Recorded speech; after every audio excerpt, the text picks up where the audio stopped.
उत्तर प्रदेश के मुरादाबाद में ये रात भी एक आम रात जैसी ही लग रही थी, लेकिन असल में ये रात एक भयानक कहानी लिख रही थी। रात का सन्नाटा कानों में गूंज रहा था, लेकिन इस खामोशी के बीच गन्ने के घने खेतों में एक सिरकटी लाश पड़ी थी और उस लाश के पास एक लड़की खड़ी थी, महनाज। उसके हाथ में उसी लाश का सिर था।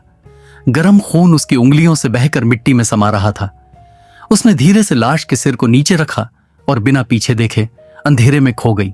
सोनू, एक मासूम लड़का। सब कहते थे कि वो शरीफ था, अपने काम से काम रखने वाला, लेकिन उसकी जिंदगी का आखिरी सफर इतना खतरनाक होगा किसी ने नहीं सोचा था। पुलिस को जब उसका सिर कटा लाश मिला तो पूरे इलाके में सिर्फ एक ही बात थी, सोनू को किसने मारा और क्यों। इन्वेस्टिगेशन शुरू हुई। पुलिस ने सोनू के फोन रिकॉर्ड्स चेक किए और एक नाम बार बार सामने आया, महनाज, एक आईआईटी की स्टूडेंट, शरीफ परिवार की लड़की। जब पुलिस ने उसे इंटरोगेट किया तो पहले तो उसने कुछ भी बोलने से इनकार कर दिया, लेकिन जब उसे थोड़ा दबाव डाला गया तो सच बाहर आने लगा। महनाज ने बताया कि सोनू से उसकी दोस्ती कॉलेज के दिनों में हुई थी, लेकिन एक दिन सब कुछ बदल गया। सोनू ने बिना उसकी मर्जी के उसकी कुछ तस्वीरें अपने फोन में ले ली थी। पहले तो वो मजाक समझकर चुप रही, लेकिन बाद में सोनू ने उसे धमकाना शुरू कर दिया। रोज नए डिमांड्स, नए ताने, नए थ्रेट्स।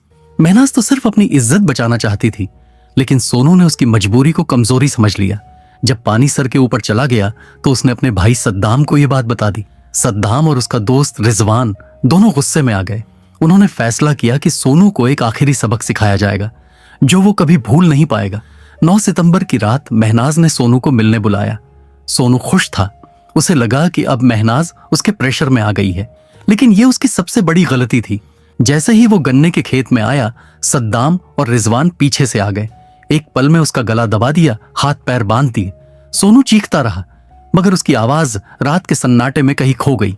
दोनों ने मिलकर बड़ी ही बेरहमी से सोनू के गले को काटा और सिर को बॉडी से अलग करके महनाज के हाथ में दे दिया। फिर उसके कपड़े और चप्पल थैली में डालकर दूर ट्रेंचिंग ग्राउंड में ले जाकर जला दिया। पुलिस को गुमराह करने के लिए उन लोगों ने हर सबूत मिटा दिया, लेकिन रात का अंधेरा भी सच को ज्यादा दिन तक छुपा नहीं सका।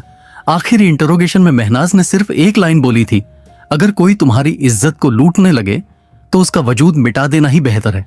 एक पल में जो विलन लग रही थी वो विक्टिम बन गई थी। सोनू जो शिकार दिख रहा था असल में शिकारी था। ये एक कहानी थी धोखे, मजबूरी और इंतकाम की। तो दोस्तों, अगर आपको ऐसी ही रियल क्राइम और मर्डर मिस्ट्री सुनना अच्छा लगता है तो आपके अपने इस चैनल को सब्सक्राइब जरूर करें। मिलते हैं अगले वीडियो में, तब तक के लिए अपना ख्याल रखें।